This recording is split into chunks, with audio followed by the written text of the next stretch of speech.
गौतम बुद्ध, जिनका जन्म सिद्धार्थ के नाम से हुआ था, प्राचीन भारत के एक राजा के पुत्र थे।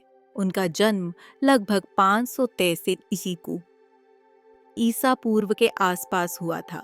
उनके जीवन की एक अनूठी कहानी है जो न केवल उनके ज्ञान और साधना की यात्रा को दर्शाती है, बल्कि मानवता के प्रति उनके योगदान को भी उजागर करती है।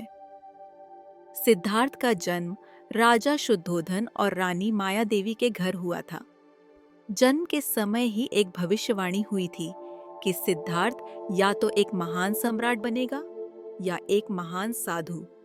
राजा शुद्धोधन अपने पुत्र को सम्राट बनाने की चाहत रखते थे, इसलिए उन्होंने सिद्धार्थ को किसी भी दुख या कष्ट से दूर रखने के लिए सभी प्रयास किए। सिद्धार्थ को राजमहल की सीमाओं के बाहर की दुनिया से अज्ञात रखा गया। लेकिन एक दिन जब वे 29 वर्ष के हुए, उन्होंने 4 दृश्य देखे जो उनके जीवन को बदल देने वाले थे। वे एक वृद्ध व्यक्ति, एक बीमार व्यक्ति, एक मृत शरीर और एक साधु को देखकर प्रभावित हुए।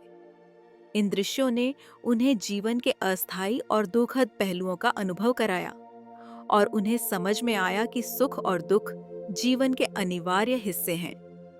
सिद्धार्थ ने इस ज्ञान को प्राप्त करने के लिए राजमहल और सभी भौतिक सुखों को त्यागने का निर्णय लिया। उन्होंने एक साधु की तरह जीवन बिताना शुरू किया और आत्मज्ञान की खोज में विभिन्न तपस्वियों और ज्ञानी व्यक्तियों से मिले।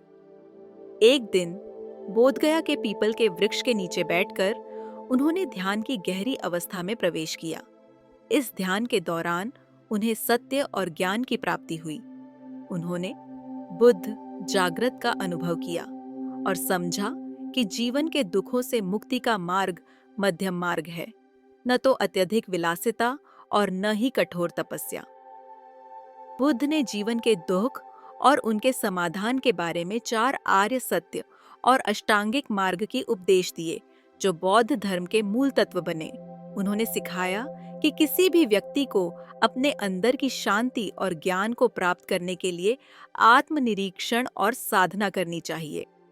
गौतम बुद्ध की यह यात्रा एक अनूठी कहानी है जो उनके महान उद्देश्य, समर्पण और मानवता के प्रति उनके प्रेम को दर्शाती है।